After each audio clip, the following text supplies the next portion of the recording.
Et on passe tout de suite à Elisabeth. On va tester le micro, ça marche? Ça marche, peut-être. Alors, Elisabeth, c'était le fil d'Ariane aussi de ce livre. On s'est rencontrés plein de fois, on a vécu plein de moments très sympas. Donc je suis aussi super content, comme tous les autres, que tu sois là. Alors dis-moi, quelles sont les différences vocales hommes-femmes? Et est-ce que les femmes ont des problèmes de voix différents? Alors les grandes différences vocales entre l'homme et la femme, c'est la hauteur de la voix, qu'on appelle aussi la tonalité ou la fréquence fondamentale. Et comme d'habitude, les femmes vont 2 fois plus vite que les hommes. C'est-à-dire qu'une voix médium... Merci. Non, ne l'encouragez pas, ne l'encouragez pas. Si. Une voix médium de femme, c'est en moyenne 200 Hz, 200 fois par seconde, ouverture, fermeture des cordes vocales, alors qu'une voix médium d'homme, ça n'est que 100 fois, 100 Hz, 100 fois par seconde. Et en plus... Ça, c'est un petit détail anatomique, mais très important. Et la vie est très injuste, car les hommes ont dans leur corde vocale un facteur de cicatrisation qui s'appelle l'acide hyaluronique, 2 fois plus que les femmes. Donc non seulement on va 2 fois plus vite, mais en plus on manque, par rapport à vous, de ce facteur de cicatrisation. Alors vous avez compris qu'Elisabeth Fresnel est la grande spécialiste de la voix. Elle est médecin phoniatre. Est-ce que tu peux nous expliquer ce que signifie phoniatrie? Alors le médecin phoniatre, d'abord c'est un médecin en voie d'extinction complète, de disparition, car on ne forme plus de phoniatres depuis très très longtemps.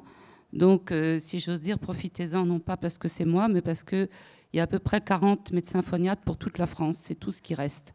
Donc nous allons bientôt disparaître totalement. C'est un médecin spécialiste de la communication, c'est-à-dire la voix, la parole, le langage et l'audition. Alors, tu as créé un endroit assez unique en France, et d'ailleurs peut-être dans le monde, je ne sais pas s'il existe un autre endroit comme ça dans le monde, que tu as appelé le laboratoire de la voix. Est-ce que tu peux nous en dire un peu plus? Alors j'ai créé il y a plus de 25 ans maintenant, en m'inspirant de structures américaines, un laboratoire de la voix, qui est à Paris, où on a réuni des compétences différentes, qui sont donc complémentaires.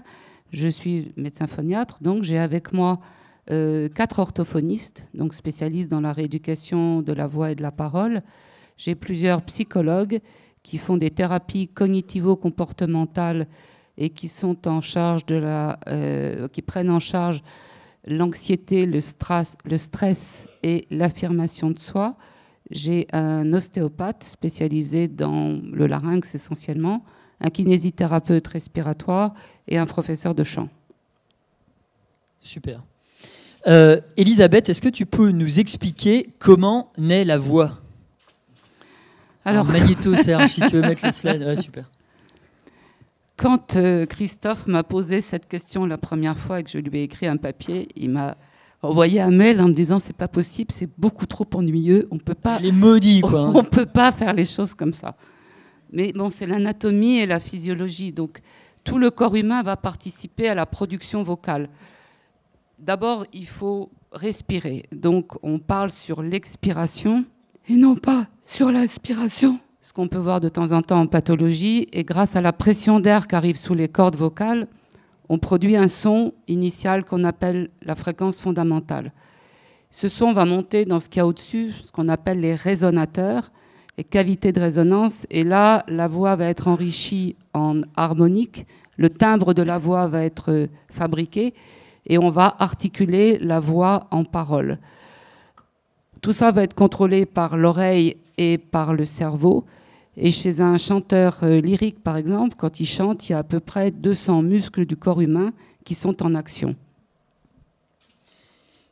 Dis-nous, à nouveau, il y a beaucoup de managers dans la salle, de dirigeants. Toi, tu as beaucoup de managers et de dirigeants qui viennent te voir au laboratoire de la voix. Quels sont les problèmes vocaux qu'ils rencontrent le plus fréquemment ? Alors, ce sont en général des gens qui prennent la parole en public, donc il faut savoir utiliser sa voix. Et la plupart des gens sous-utilisent leur voix, c'est-à-dire que si on leur expliquait, si on leur donnait les outils, ils feraient beaucoup mieux que ce qu'ils font. Donc, la plupart des plaintes, c'est la fatigue vocale qui va s'installer parce qu'on ne sait pas bien s'y prendre et on va compenser en forçant, en poussant. Et à partir de là, c'est un cercle vicieux qui, à la longue, peut amener à la création d'une pathologie vocale qui est parfaitement bénigne. Donc, il faut apprendre à utiliser sa voix. Pour ça, il faut savoir respirer et il faut avoir une bonne posture. Ensuite, il faut avoir plutôt une bonne hygiène de vie. Et comme le disait Philippe, il faut éviter de fumer, il faut s'hydrater correctement. Ça, c'est très important. Il y a des choses qui sont très fatigantes pour la voix, et j'en profite devant cette assemblée pour vous le dire à tous. Évitez de téléphoner. Le téléphone, c'est un instrument de forçage considérable. Donc, limitez vos conversations téléphoniques. Pas des heures, pas des longues phrases. Évitez le portable dans la rue parce qu'il y a du bruit et on force. Et hydratez-vous correctement.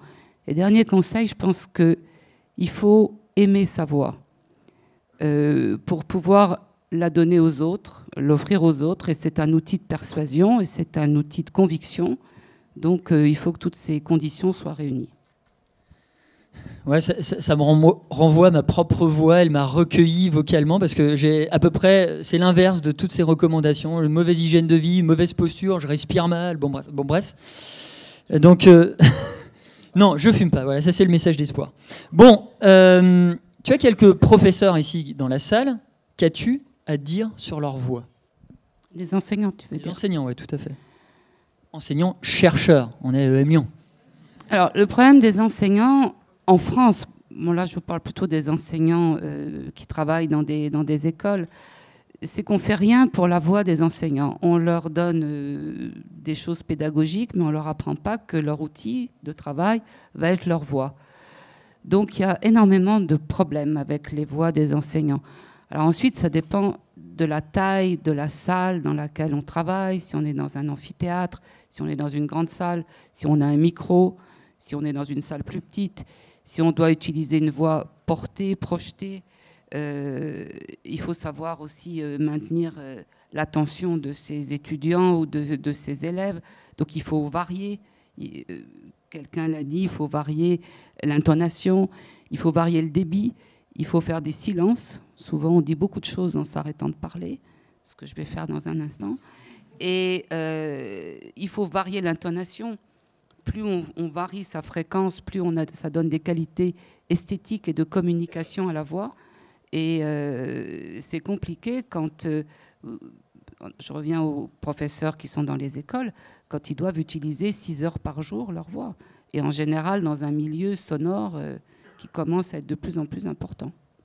D'ailleurs, tu avais été missionné par le ministère là-dessus. Oui, on a fait une étude pendant 1 an à la demande de l'INSERM. On était 10 experts européens sur la voix des enseignants. Cette étude avait été commanditée par la MGEN, donc on fondait des grands espoirs sur les résultats de cette étude, qui est évidemment restée lettre morte.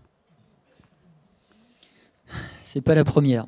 Alors, quels sont les petits trucs que tu peux donner aux managers et dirigeants ici dans la salle? Tu en as donné déjà quelques-uns sur l'hygiène de vie, etc. Mais voilà, pour préparer, par exemple, une communication publique, pour gérer son stress. Je sais que tu as des petits exercices de... Non, mais c'est essentiellement de respirer. La clé, c'est le souffle. Quand on sait respirer, donc il faut avoir une respiration un peu basse, qu'on appelle thoraco-abdominale ou costaud thoraco-abdominale. Ça permet 2 choses. Ça permet de produire sa voix correctement, mais ça permet aussi de diminuer son stress. Parce que quand on sait respirer, si on sait respirer un peu profondément, on va ralentir son rythme cardiaque. Et en général, quand on a le trac, quand on est stressé, on commence à avoir le cœur qui s'emballe un peu et qui va trop vite. Donc, si on sait respirer, si on a une bonne posture, si on sait de préférence de quoi on va parler, c'est un autre sujet de stress, c'est de prendre la parole sans avoir bien préparé son discours.